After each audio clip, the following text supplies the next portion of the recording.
ॐ ऋचं वाचं प्रपद्ये मनोजजुः प्रपद्ये सामप्राणं प्रपद्ये चक्षुः श्रोत्रं प्रपद्ये वागोजः सहौजो मयि प्राणापानौ। अद्यतनीयः पाठः निरुक्तस्य षष्ठः पादः। निरुक्त का यह छठा पाद है। प्रथम अध्याय षष्ठ पाद। इसमें पाठ चल रहा था निरुक्त शास्त्रस्य किम प्रयोजनम। इससे पहले पढ़ाया गया जो इसके बिना, निरुक्त के बिना मंत्रार्थ नहीं हो सकता। फिर आया जो मंत्रार्थ होता भी है, मंत्र अनर्थक है या सार्थक है। पहले अनर्थक पक्ष को रखा गया, फिर सार्थक पक्ष को रखा गया। एतावता मंत्र सार्थक है, तस्मात् अध्येयम निरुक्तम। इसलिए हमें निरुक्त का अध्ययन करना चाहिए।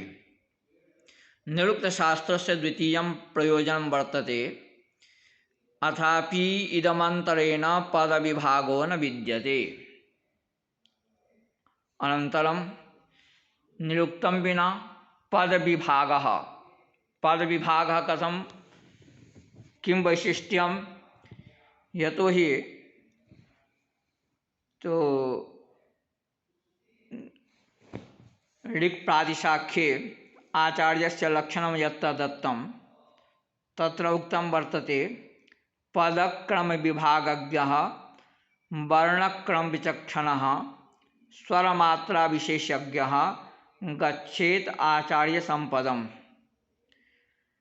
पदक्रम विभागज्ञः यः भवति, यः पदपाठं कर्तुं शक्नोति, यः क्रमपाठं कर्तुं शक्नोति, सैव आचार्यस्य पदवीम् अलङ्करोति, सैव आचार्यः जायते। तो इदमंतरेण अर्थात निरुक्त शास्त्रं विना वेदस्य संहितायां ये मंत्राः इखेतोर्जेत्वा असमन्नोर्जं पर्वते बाजश्चमे प्रसवश्चमे ईशावास्यमिदगुं सर्वं यत्किंच जगत्यां जगत। एतादृशाः ये अन्ये मंत्राः पठिताः, तेषां मंत्राणां पद विभागः, पदपाठः निरुक्तम बिना न भवति। अगर आप निरुक्त शास्त्र को नहीं जानते हैं तो आप पद विभाग नहीं कर सकते, क्योंकि अगर पद पाठ आपसे नहीं होता है, पदोपस्थिति नहीं होती है, तो आप अर्थ नहीं कर पाएंगे। आप संहिता को देख करके आश्चर्यचकित हो जाएंगे कि इतनी बड़े का अर्थ क्या होगा। तस्मात् आदौ प्रयोजनम भवति पद पाठस्य। पुनश्च पद क्या है तो शुभ तिङंतम पदम, सुबंतम तिङंतम च पद संज्ञम स्यात्। तो उसमें सुबंत और तिङंत को अलग करना पड़ता है। पुनश्च क्रम पाठः, द्वयोर क्रमः, दो दो का क्रम बनाया जाता है। लेकिन यहाँ कहता है पद पाठ निरुक्त के बिना नहीं होगा। कहा कथम न भविष्यति, कहते अर्थवशेन ही पदानि अवतिष्ठन्ते। अर्थ के अनुसार ही पद की उपस्थिति होती है। निरुक्त के बिना पद विभाग नहीं हो सकता। मंत्रार्थक ज्ञान भी आप इसके बिना संभव नहीं है। अतः निरुक्तस्य अध्ययनम अवश्यमेव करणीयम। पद विभागस्य उदाहरणं दत्तं ग्रंथकारेण, अवसाय पदवते रुद्रमृड। अत्र पद विभागस्य प्रयोजनं भवति अवसाय इति चतुर्थ्यन्तं पदं वर्तते।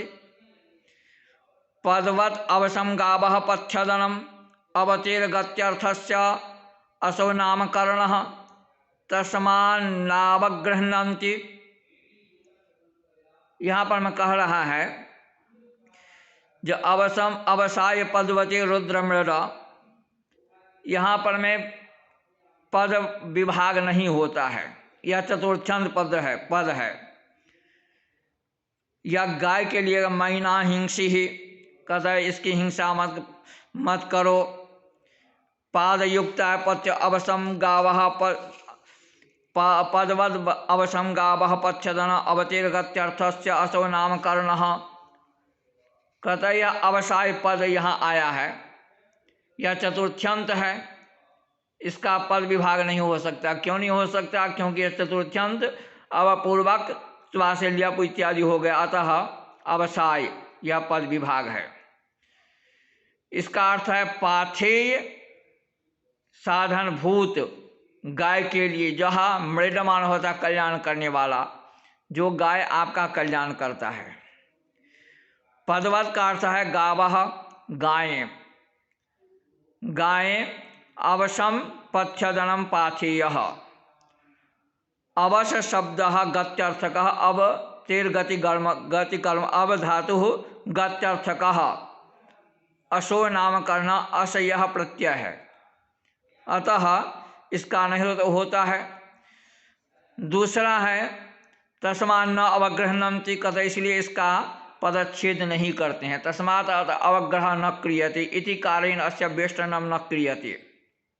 किंतु अवसाय अश्वान सति उपरिशिष्ट सति सोन्त कर्म उपशिष्ट सोपसर्ग।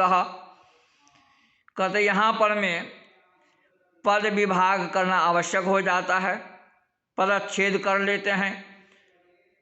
यहाँ पर में उदाहरण सती धातु विमोचने अर्थे वर्तते। सती धातु जो है ये विमोचन के अर्थ में सब पुनः उपशिष्ट उपसर्गेन अवेन संयुक्त अवसाय व्योज्य रश्मिभ्यो अश्वान निषीद। कहता है जो रश्मि से अलग करने के यहाँ पर में पद विभाग आवश्यक होता है।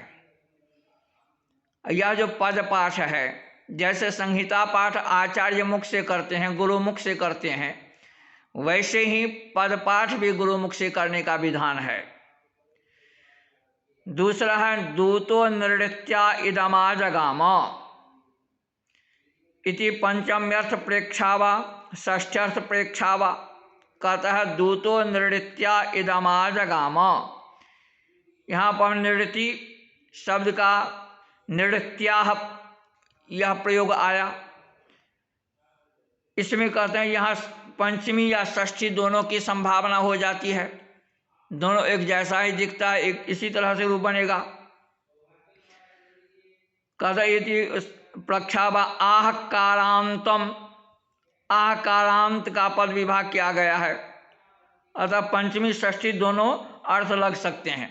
कहते हैं यहाँ पंचमी भी अर्थ लग सकता है, षष्ठी भी लग सकता है, क्योंकि दोनों के अंत में आह यह आता है।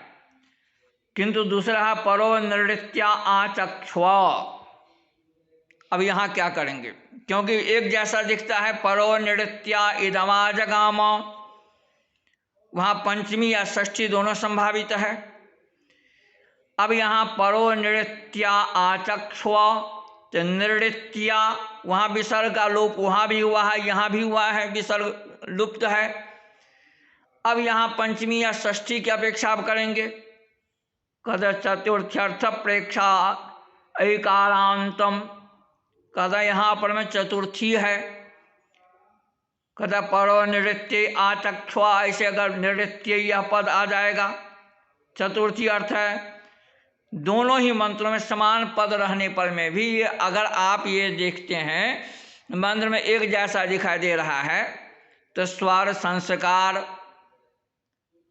और ये विभक्ति इत्यादि सब ज्ञान कर लेंगे। सामान्य रूप से ये ज्ञान असंभव है।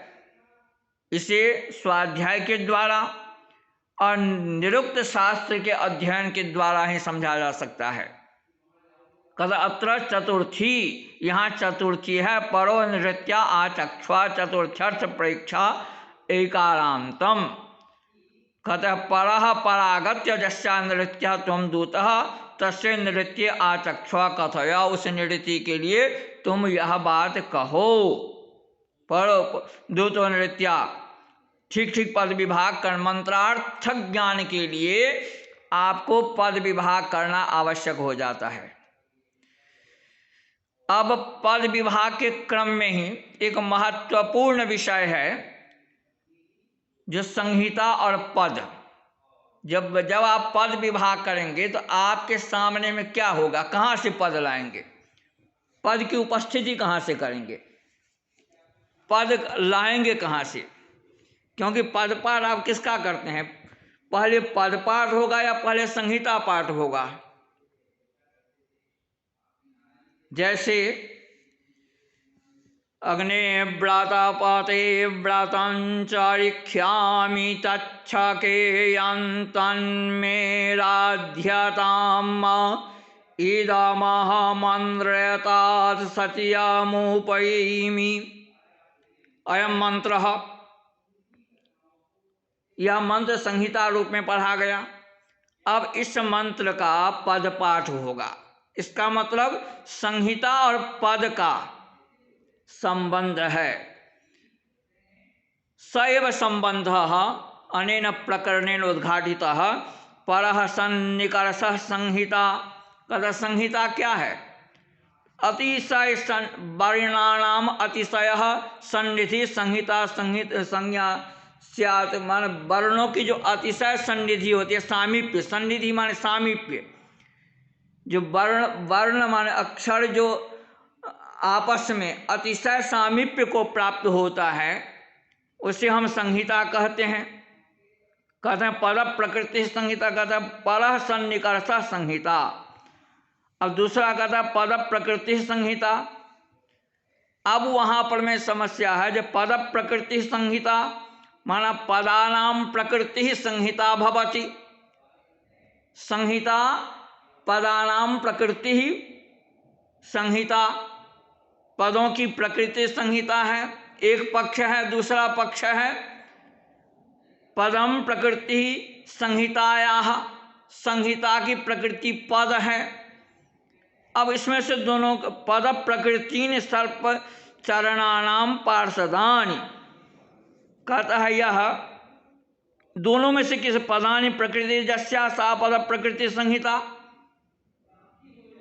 अथवा पद प्रकृति संहिता पदस्य प्रकृति संहिता वर्तते, पद की प्रकृति संहिता है।